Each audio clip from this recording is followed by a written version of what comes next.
जी doctor साहब, आजकल जो है मुआशी फ्रंट के ऊपर जो है वो लोगों का सियासत और अदालतों के ऊपर बहुत ज़्यादा फोकस है, मगर हम we still not out of the woods, जो अंग्रेज़ी में कहा जाता है कि अभी ख़तरात अभी मंडला रहे हैं और ख़त्म नहीं हुए हैं। अच्छी बुरी खबरें आ रही हैं कि कुछ जो बुरी खबरों में ये है कि दुनिया के ये जो ख़ास तौर पे मिडल ईस्ट के अंदर जो जंग है, इससे पेट्रोल की कीमत जो है ना वो $3 पर बैरल मज़ीद बढ़ गई है और ज़्यादा बढ़ने का इम्कान है, जिससे कि डायरेक्टली हमारे जैसे मुल्क सफ़र करते हैं। और साथ में यहाँ हमारे एक मिक्स्ड ये आ रहा है कि हमें खुद करने की बजाय वर्ल्ड बैंक और IMF ये कह रहे हैं कि भाई साहब, आप अपने जो बिल्कुल पिछड़े हुए तबके हैं उनको टैक्स करना कम करें, और ख़ास तौर पे सैलरीड क्लास वो ऑलरेडी बहुत ज़्यादा टैक्सड है और उनका कीमा निकल चुका हुआ है कि जिनको हम इल्ज़ाम देते हैं कि जनाब ये वर्ल्ड बैंक और IMF के मतलब कई दफ़ा बड़ा मनफी रवैया रखा जाता है। वो कह रहे हैं हमें कि आप निचले तबकात का ख्याल करें, सैलरीड क्लास, मिडिल क्लास का ख्याल करें, इनको टैक्स कम करें, और आप अपने एग्रीकल्चर को और अपने रिटेल को, रियल एस्टेट को टैक्स करें। एक तरफ ये है, दूसरी तरफ हमें वही तबकात जो कि रेंट सीकर्स जिन्हें हम कहते हैं कि जो एक्सम्पशंस पे बढ़ती हैं, big industry, big power, big lobbies जो है, उनकी तरफ से डिमांड्स का सिलसिला, और ये पिछले 50 साल की कहानी है कि ये कहा जाता है कि हमें मराहत दी जाएं मज़ीद। आज ही फॉर एग्ज़ाम्पल एप्टमा की तरफ से डिमांड्स आ गई हैं कि जी हमें इतने पैसे बिजली सस्ती दी जाए। खुद ही वो मांगने वाले हैं और अल्हम्दुलिल्लाह कैबिनेट में उनके अपने ही लोग बैठे हैं, देने वाले भी खुद हैं। तो ये एक तरफ गरीबों को ऊपर से ये वर्ल्ड बैंक का कहना कि निचले तबकात को आप ज़रा कॉम्पनसेट करें और कम टैक्स करें और big industry, big agriculture, big की तरफ जाएं। दूसरी तरफ ये पावर लॉबीज़ की हमारे ऊपर जो जकड़ है ये नहीं हिल पा रही। तो कैसे इन दो को हम इनके साथ रिकॉन्साइल करवाएंगे? बहुत शुक्रिया आपका, आपने खूबसूरती के साथ एक समरी पेश कर दी है। बुनियादी सवाल ये है कि 12 जुलाई को जो है IMF का बोर्ड ने हमारे मंजूरी दी थी कर्जे की। उसके बाद उस मालिक से भी $3 अरब मिले।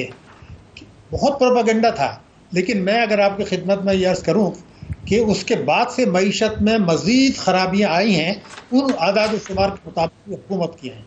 नंबर 1 आप लीजिए रुपए की कदर।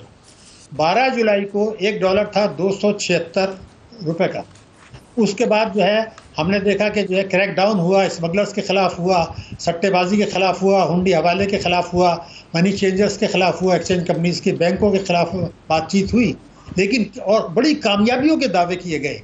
लेकिन क्या हमें पता है कि आज भी ये अभी तमाम जो है बेहतरी के बावजूद आज भी 280 रुपए से ज़्यादा है। यानी 12 जुलाई से आज भी $1 मगर डॉक्टर साहब, फिर भी एक तो क्रेडिट ज़रूर है कि हमें जो है तकरीबन 340 से 280 में भी आना, ये एक स्कैंडल भी था कि इतना बड़ा कैसे, पर बहरहाल ये एक इंतज़ामी तरीके से ही चाहे किया गया, और ये बहस भी रहेगी कि कितना सस्टेनेबल है। अचीवमेंट तो है। नहीं, मैं आपकी खिदमत में कर दूं, आपने एक लफ्ज़ बोल दिया कि बड़ा वाज़े तौर पर नज़र आ रहा है कि ये सस्टेनेबल नहीं है। माजी में मुताबिद मरतबा आपके इल्म में है कि इस किस्म के क्रैक डाउन हुए, वो अंडरग्राउंड चले गए, उन्होंने अपना काम जो हरकतें रोक दी, लेकिन कोई इस्लाहात ऐसी नहीं कर रहे जिससे कि ये यकीन हो कि आइंदा ये नहीं होगा। नंबर 1 तो ये बात है, बिल्कुल वाज़े तौर पर नज़र आ रहा है कि ये दोबारा गिरेगी, इसमें मुझे कतई कभी कोई शुबा नहीं है। इसलिए पहला सबूत यह है कि आप ये देखिए कि इन्होंने 17 अगस्त को हल्फ उठाया था और आर्मी चीफ ने 5 सितंबर को इंटरवीन किया। उसके बाद ये एक्शन में आए। 20 दिन तक तो रुपया गिरता रहा, इन्हीं के दौर में गिरा, स्मगलिंग होती रही। अब ये कहते हैं कि ट्रकों के जरिए स्मगलिंग हो रही थी, तेल की स्मगलिंग हो रही थी और चीज़ें हो रही थी। तो ये तो सब पहले से भी हो रहा था, आज भी हो रहा था। ये तो जब आर्मी चीफ ने इंटरफेयर किया उसके बाद से ये हरकत में आए हैं। लेकिन आज भी जो मेरा सबसे बड़ा चार्ज है वो ये है कि ये तो आर्जी बेहतरी है। अगर ये मईशत में जो इनके पास नाजायज़ असासे हैं जिसके लिए कानूनी इख्तियारात इनको हासिल है, कानून मौजूद है केयर टेकर्स को ना FIR लॉन्च करने की ज़रूरत है, ना अदालतों में जाने की ज़रूरत है। उनके पास तफसील है। 4,000 अरब रुपया वसूल हो सकता है, उस पर ये हाथ डालने के लिए तैयार नहीं है। तो सवाल ये पैदा होता है कि ये क्यों कर रहे हैं? कि आपको पता है कि पिछले साल की बजट तकरीर में था कि 3,000 अरब रुपए सालाना टैक्स की चोरी हो रही है, हम वसूल करके आवाम को देंगे। उन्होंने एक पैसा भी नहीं दिया। ये 4,000 अरब जो कहते हैं, आपको तो जाहिर है बहुत अच्छा पता है, हम भी थोड़ा सा जानते होंगे। मैं नाजरीन को ज़रा इसकी तफसील बता दें। जब ये आप कहते हैं कि ये 4,000 अरब रुपए की गुंजाइश है, ये कौन से पावर ग्रुप्स हैं जिनकी तरफ आप निशानदेही कर रहे हैं? देखिए, पहली बात तो ये है कि जो 2019 में जो टैक्स एमनेस्टी आई थी, उसके एक कानून बन गया था। वो कानून आज भी वैलिड है।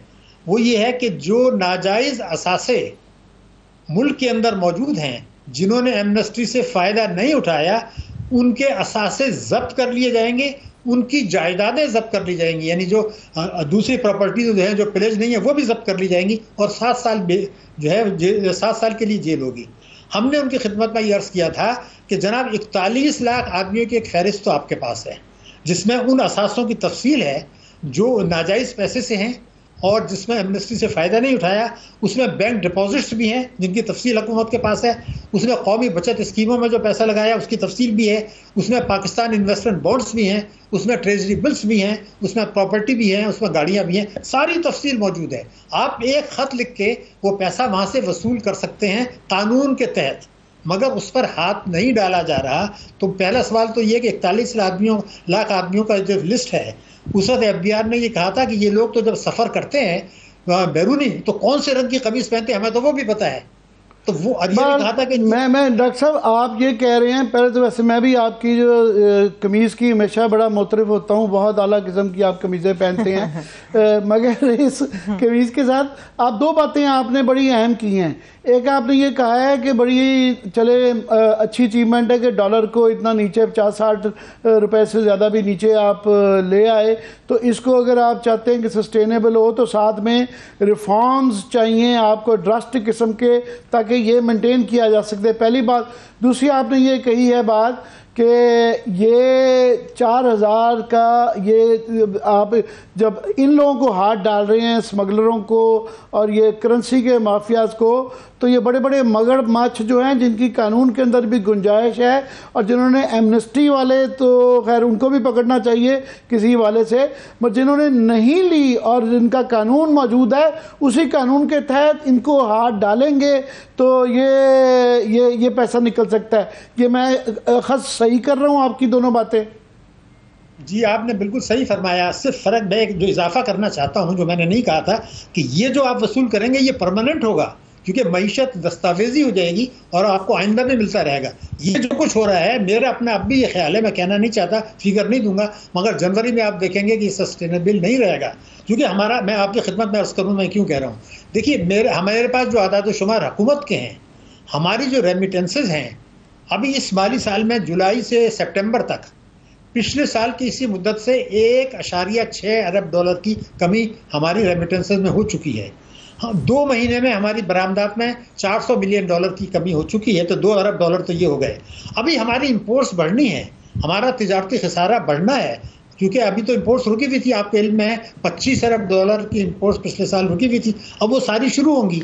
हमने डॉक्टर साहब आज हमारे पास क्योंकि टाइम था, मैं क्विकली आप इसके ऊपर कह दें कि एक तरफ आज जो है गवर्नमेंट की तरफ से जो है फवाद हसन फवाद साहब ने ये निजकारी के हवाले से बड़े वो बिल्कुल किसी को शक नहीं है कि ये स्टील मिल PIA और ये इनकी निजकारी वगैरह होनी चाहिए, मगर at the same time world bank की तरफ से बड़ा स्ट्रॉन्ग किस्म का क्रिटिक आई है कि जनाब ये आप हुकूमत कंपनियों के इस जो है ना मार्केट के ज़रिए करें और ये शफाफ अंदाज में किया जाए, और ये पार्लियामेंट की सुपरविजन भी उन्होंने बीच में डाल दिया है।